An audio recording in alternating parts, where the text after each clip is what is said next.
Aïe, aïe, aïe, aïe, aïe, l'ordinateur portable, oui. Si je repars, il faut amener ça, il faut amener ça.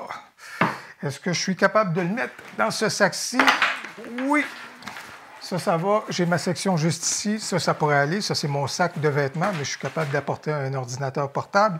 Par contre, dans mon sac photo, lui, non seulement il y a fiche complète, mais il n'y a même pas de section dédiée pour transporter un ordinateur portable. Alors, bon, est-ce qu'il faudrait que je change de chaque photo?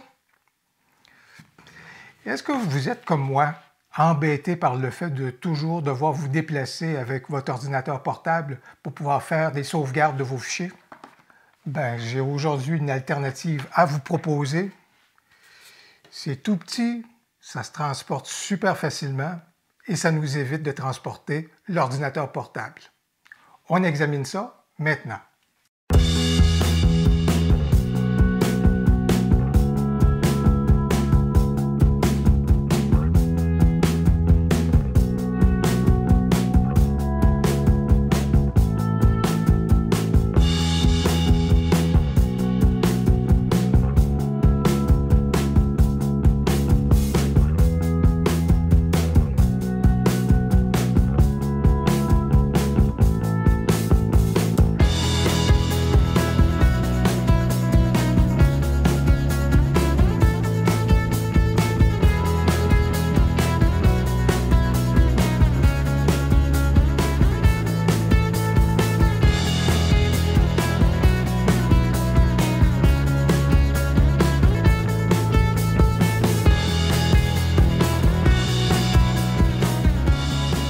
Bonjour, mon nom est Louis Lavoie, je suis l'auteur du blog fairedelabellephoto.com, un blog qui, tout comme cette chaîne-ci, s'applique à partager avec vous des trucs, des conseils, des astuces, de même que des découvertes, afin que vous puissiez progresser dans votre cheminement photo.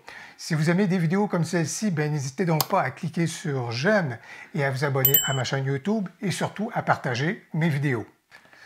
Je le disais d'entrée de jeu, moi, je suis embêté assez souvent et à me déplacer avec un ordinateur portable, tout simplement pour pouvoir faire la sauvegarde de mes fichiers. C'est embêtant, c'est lourd, je ne retravaille pas nécessairement mes photos lorsque je me déplace, lorsque je suis en voyage. Je veux plus me préoccuper à aller faire des photos sur le terrain qu'à rester à l'intérieur et à retoucher mes photos. Donc, grosso modo, l'ordinateur portable, s'il vient avec moi, c'est strictement pour une raison, si vous voulez, de pouvoir faire la sauvegarde de mes fichiers. Alors, pourquoi m'encombrer à ce moment-là de l'ordinateur portable si on pouvait faire autrement? Par le passé, il se vendait des trucs où est-ce qu'on était capable effectivement de pouvoir sauvegarder nos cartes mémoire à l'intérieur, si vous voulez, d'un disque dur portable, si vous voulez. C'était assez onéreux, c'était assez coûteux, puis assez vite, la technologie devenait désuète, si vous voulez. Je l'ai déjà utilisé par le passé, mais pour le prix qu'on y mettait, ça ne valait vraiment pas la peine à ce moment-là de renouveler cette technologie-là. Mais j'ai récemment fait la découverte du RAV Power File Hub. RAV Power File Hub, un File Hub, c'est-à-dire donc une espèce de terrain commun où est-ce qu'on est capable de faire du partage de fichiers, si vous voulez, et avec toutes les fonctions qui viennent avec cet outil-ci, c'est vraiment extraordinaire et c'est une merveilleuse découverte. Dans le descriptif de la vidéo, vous allez retrouver des liens qui vont pouvoir vous permettre de faire l'acquisition de cet accessoire-ci, le RAV Power File Hub Wireless, si vous voulez. Certains des liens sont des liens affiliés, ce qui veut donc dire que je vais recevoir une petite commission si vous passez par le truchement de ces liens-là pour faire l'acquisition de l'accessoire.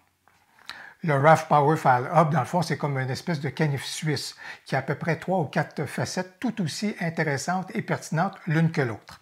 La première, c'est que c'est une espèce de power pack. C'est donc une espèce de batterie, de pile, qui est capable à ce moment-là de venir alimenter d'autres éléments qu'on pourrait avoir et voire même de pouvoir les recharger. La capacité ici de la pile qu'on a dans le RAV Power File Hub nous permettrait de faire 3 à 4 recharges de notre portable, de notre cellulaire, si vous voulez. Alors voilà donc quelque chose qui est extrêmement précieux. Et bien entendu, dans ce cas ici, vous savez comment, durant l'été, je vais dans des safaris photos à Anticosti. Et s'il y a un endroit où est-ce qu'il n'y a pas du tout de Wi-Fi, il n'y a pas du tout d'électricité ou quoi que ce soit, bien c'est bien Anticosti. Alors, des petits outils comme ça ici, avec une capacité de recharge, c'est extrêmement précieux pour moi.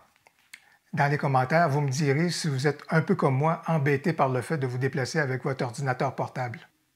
La deuxième facette qui est extrêmement intéressante ici au niveau du RAV-Power, c'est sa capacité à devenir un router. Donc, c'est-à-dire qu'au niveau de l'Internet, à ce moment-là, vous êtes capable d'arriver à des endroits et de pouvoir brancher même à ce moment-là un câble réseau que vous auriez et il va devenir un router et il va donc créer son propre réseau, si vous voulez, qui va permettre à différents appareils à ce moment-là, si vous êtes quelques-uns à ce moment-là, vous êtes capable de vous brancher à ce moment-là sur le réseau qui va être créé ici par ce router-là. En plus, si vous voulez être un peu plus sécuritaire, surtout lorsqu'on est dans des hôtels où est-ce que le réseau est largement public, si vous voulez, bien, en profitant ici de la capacité de router du RAV-Power, bien, vous êtes capable d'avoir votre propre réseau, ce qui veut donc dire que ça vous met un peu plus à l'abri des indiscrétions technologiques, je vous dirais. Donc, une facette ici qui est extrêmement intéressante. En plus, en prime, si vous voulez, ça vous permet aussi des fois de renforcer, si vous voulez, la portée du réseau. Si jamais il y a une certaine distance, si vous êtes à certains endroits à ce moment-là, vous pourriez profiter du réseau qui est là et à ce moment-là, vous branchez évidemment le RAV-Power à ce réseau-là et ça va pouvoir augmenter, si vous voulez, la portée du réseau en question. La troisième facette du RAV-Power, c'est celle qui est contenue à l'intérieur de son titre, si vous voulez, File Hub. C'est donc dire un répertoire, si vous voulez, un hébergeur, si vous voulez, de données. Les données, qu'est-ce qu'elles peuvent être? De la musique, des images, des vidéos. Bref, ici, comme File Hub, et grâce surtout à l'application qu'on est capable d'installer dans notre téléphone, ça nous permet d'avoir un regard sur des fichiers que vous pourriez avoir stockés, si vous voulez, peut-être sur un disque dur externe qui sera à ce moment-là branché sur le File Hub, et vous allez pouvoir profiter à ce moment-là de votre musique, de vidéos que vous auriez, bref, etc., etc. Ça peut donc être extrêmement intéressant, surtout, évidemment, lorsqu'on est en voyage. La quatrième facette, vous le devinez bien, que j'apprécie du File Hub, c'est sa capacité à pouvoir sauvegarder vos fichiers vidéo ou vos photos à ce moment-là sur un disque dur externe. On a juste besoin de brancher celui-ci au File Hub. Pas besoin d'avoir un disque dur très performant, pas besoin d'avoir un disque dur SSD. Si vous en avez qui traîne à la maison, c'est formidable. Vous le branchez. À ce moment-là, l'alimentation électrique va se faire grâce à la réserve d'énergie qu'on retrouve à l'intérieur du File Hub. On a une ouverture ici pour des cartes mémoire SD. On appuie sur le bouton pendant 5 secondes. La lumière va commencer à clignoter et tant qu'elle clignote, vous savez qu'à ce moment-là, la sauvegarde est en train d'opérer. À la fin, la lumière s'éteint. Voilà, vos fichiers sont rendus à bon port et sauvegardés sur votre disque dur externe. Vous voulez valider le tout? Pas de souci.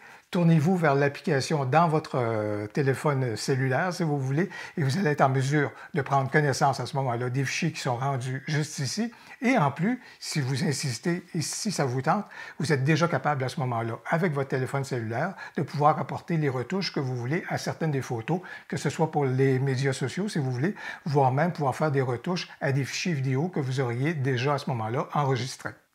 En définitive, la possibilité de pouvoir recharger certains de nos accessoires électroniques, la possibilité de pouvoir se déplacer avec des fichiers qu'on aura stockés à ce moment-là et de pouvoir en profiter pendant qu'on est en voyage, la possibilité de créer un réseau à ce moment-là grâce aux fonctions de router qu'on retrouve ici, ou encore la possibilité de pouvoir faire de la sauvegarde automatique de nos fichiers sur une carte SD. Écoutez, ces 4 facettes extrêmement intéressante, fascinante, et pour moi, ça devient un indispensable et un incontournable. D'autant plus compte tenu des virées que je fais à des endroits qui auront parfois pas du tout d'électricité et certainement pas d'Internet, si vous voulez, ou de réseau. C'est d'autant plus précieux d'avoir un outil comme celui-ci dans mes bagages. Si vous aimez faire des découvertes au niveau de l'équipement photo, j'ai justement une playlist de vidéos à vous suggérer à cet effet.